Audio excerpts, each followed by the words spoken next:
Hello everybody and welcome back to another video.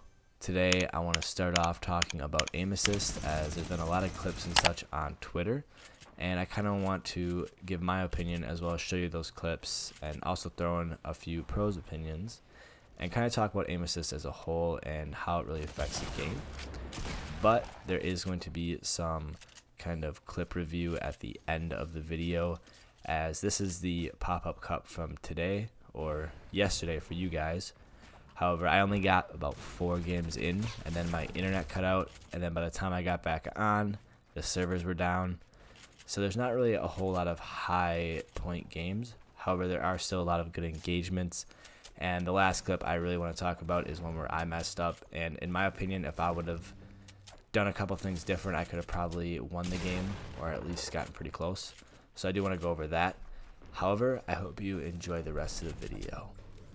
So this first clip here comes from Zate, and as you can see here, this is the perspective of the enemy who kills him, and all he's doing is left trigger spamming right before he shoots, and it's just locking on to Zate. So a lot of people have been giving Zate hate, as people say it's just a lucky shot from the console player. However, even if it was, I still don't really agree with that, as the player was spamming their left trigger, so if anything, they were still trying to abuse the aim assist in some capacity. However, that's really where the aim assist abuse comes into play, which is like the late game rotations, as that's where a lot of players can get on height, and then that's where they abuse it. And I'll show you what it looks like in a pretty insane capacity, and I've never seen a clip like this. However, this comes from Chronic Jacob, and I'm going to let the clip play real quick for you here.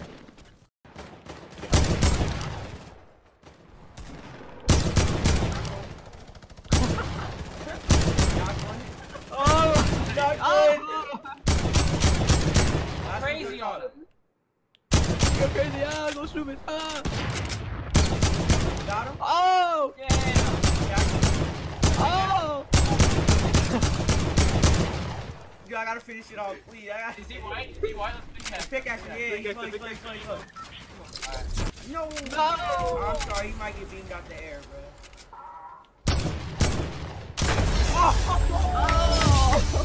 Now, I'm not trying to make a bad name for aim assist, because I do believe there needs to be some sort of assistance for players who are on a controller, because, I mean, they're on a controller. I know the pain that they went through. I used to play on controller. I wasn't too great, but let me tell you, if you ever try to turn off aim assist, it is incredibly hard.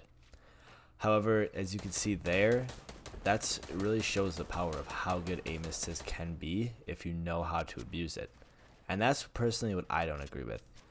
Allowing players to be able to spam left trigger and be able to literally track players like how he was able to hit people while they were jumping in between builds for a split second. And to me, that's where it really shows, because a lot of times the kind of counter argument to people saying that aim assist isn't overpowered is the fact that we have a mouse and keyboard, which I agree with. And for the most part, in most situations, especially close quarters, you're going to have the advantage. However, in a situation like that where the player is almost snapping on to the player trying to rotate, it really shows how insane that the aim assist actually is. And at that point, I would say you are better off being on a controller. However, at the same time, there's so many different times where a keyboard is way better than a controller. Those late game situations might be the best time to be on one. However, try to get into a shotgun fight or an SMG fight. You're not going to have that same kind of aim assist, as a lot of times the players are jumping around, or at least I know for me, whenever I'm in a build fight, only time I can really get a shotgun shot off is in between quick builds and such. So that aim assist really doesn't work for 90% of engagements within Fortnite. Furthermore, looking at the competitive scene, there's only so many players that have qualified with a controller in comparison to keyboard and mouse. I can only name a handful of players that I really remember, and even if they did qualify, only very few have done well. And that's like Ghost Aiden, Nick Merckx, and I believe there's Ghost Issa and Ghost Camo. I believe those are controller players.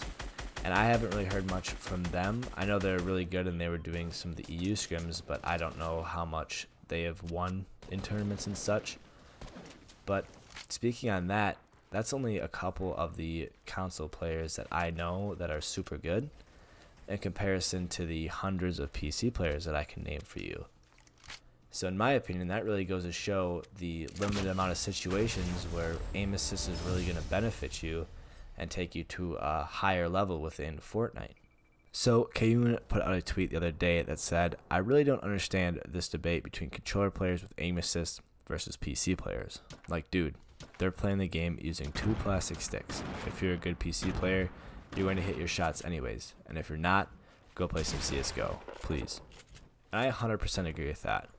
Considering the fact that we have keyboards that have 144 keys on them, as well as mouses that have anywhere from 2 buttons up to some that have like 20 buttons. We have so much more customizability in comparison to a controller that has a dozen or so different buttons on them. We can do so much more, and we can practice so much more things than a controller player can. They can't really practice their aim like we can. And if you've seen a lot of those crazy clips of people being insanely good at Kovacs, you'll realize that if you're a good player, you're going to be able to hit your shots just as good as somebody using aim assist.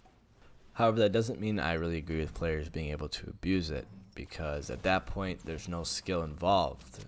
For example, in the Chronic Jacob clip, he basically just let the aim assist do all the work for him, and there's no skill, you know, it's just letting the aim assist do all the work for you. So that's why I think they should come up with some way to have like a cooldown on how fast you can toggle aim assists, and I feel like there's got to be a pretty easy way to do that, just because a lot of the times you'll see the players just sit there and spam their left trigger every 2 seconds, and you could see in the Chronic Jacob clip he was literally spamming it, and it would just keep snapping onto players left and right.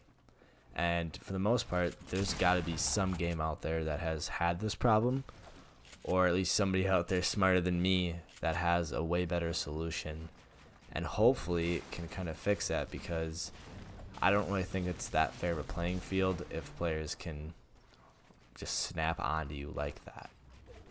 Alright, so enough with that aim assist talk. We're gonna look at some of my late game pop-ups, and a couple of you guys are saying in the comments that you liked me kind of talking over some of my clips.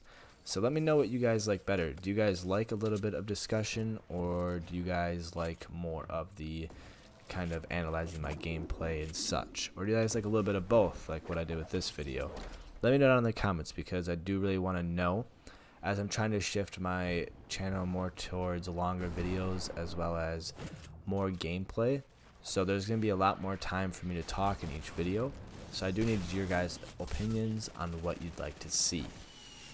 However, one thing I'm trying to improve on personally is my rotations, and more so my rotations without movement, as those are obviously the more difficult ones, because you can't really just fly to your next zone and then heal up with whatever shield you got knocked off. But a lot of times in the pop-up cup is where I struggle with it the most, because you only have 500 or so mats, and on the rotation I just made in this clip, I only rotated with about 511 worth of mats, I think, around there.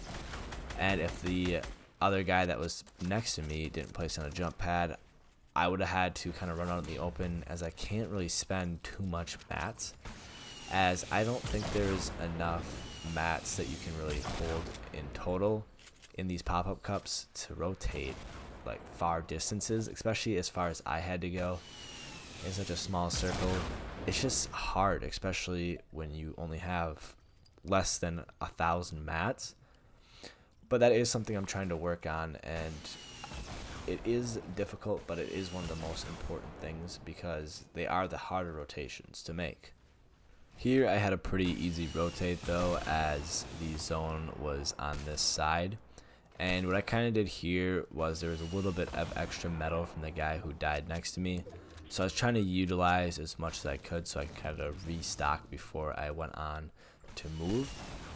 But my biggest regret in this game was not pushing for height here. As you can see, there were so many players behind me, and if I would have built up and connected to the brick behind me, even now, I still could have pushed for height, and it would have been way better off than sitting down here, as a lot of players in this lobby did have RPGs, and let me tell you, it's not fun to deal with RPGs. Out of all the games I lost, I only died to RPGs today, and it was terrible.